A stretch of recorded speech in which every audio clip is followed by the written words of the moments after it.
Imagine a classroom long after the final bell has rung. The hallways are completely quiet, the fluorescent lights are just humming. Welcome to this explainer. Today, we're looking past the chalkboard and into the unseen reality of one of the world's most essential yet overworked professions. We're going to explore the hidden workload of our educators and examine how emerging technologies are quietly shifting the entire landscape of teaching. Every exam starts with a blank page. For millions of teachers, that blank page often appears late at night, after the classes are over, after the papers are checked, and long after everyone else has gone home. It's a really profound image, isn't it? Because, most of us only ever see the final, neatly printed test paper. Very few people actually see the mental exhaustion, the sheer willpower it takes to conjure that document into existence at 9 o'clock at night. Which leads us to a pretty fundamental question.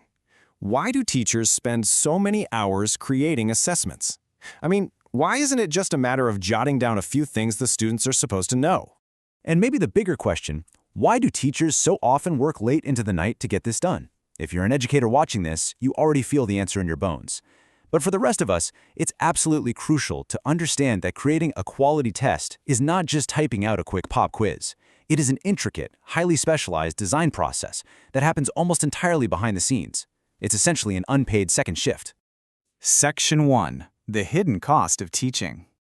Let's dive right into this and uncover the hidden reality of assessment planning. The invisible workload here is just staggering. A teacher isn't just throwing words on a page. They're meticulously drafting 30 to 40 unique questions from scratch for a single exam. They have to check every single question against strict curriculum standards. They're adjusting the difficulty for diverse learners, and finally, generating precise, error-free answer keys. Doing all of that manually, it can easily eat up an entire evening. And remember, they do this over and over and over again for different classes throughout the year. Section 2. The science of good assessments. To really grasp why this takes so long, we have to look at the pedagogy. Good assessments are a science. They require deep professional expertise. Central to that science is Bloom's Taxonomy. If you're not familiar, this is a foundational framework educators use to classify learning objectives into different levels of complexity.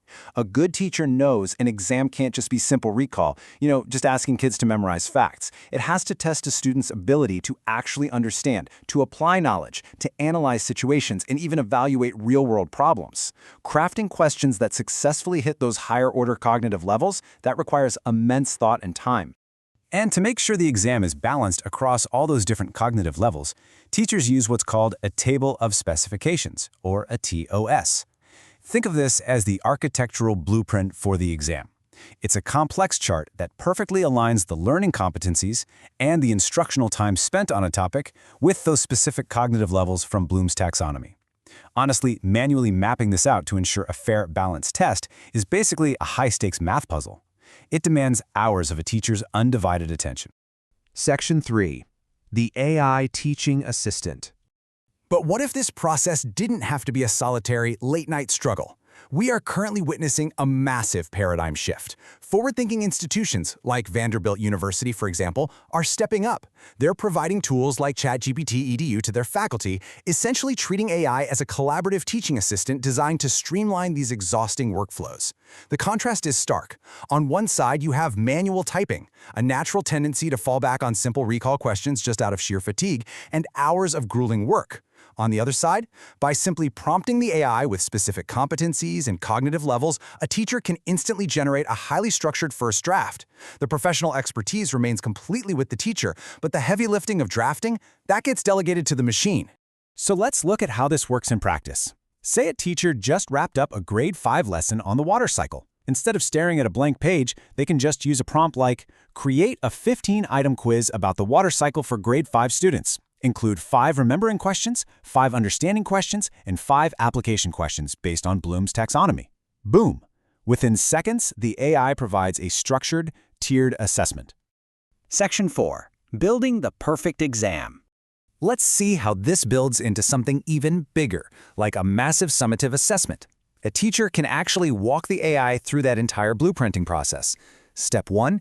Input the specific learning competencies. Let's say for a grade 7 science unit covering cells, tissues, organs, and organ systems. Step 2.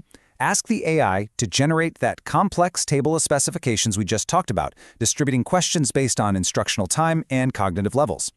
Step 3. Prompt the AI to generate the full 40-item exam directly from that newly created table. And the result is brilliant. You get a table of specifications dashboard generated in moments. It perfectly maps out how those 40 items will be distributed across topics like cells and tissues, and balances them flawlessly across the cognitive levels of remembering, understanding, application, and analysis. What used to take an entire weekend afternoon is now drafted in the time it takes to, take a sip of coffee. Now, the crucial point here is scale. Let's say a teacher needs a question bank for grade 4 fractions.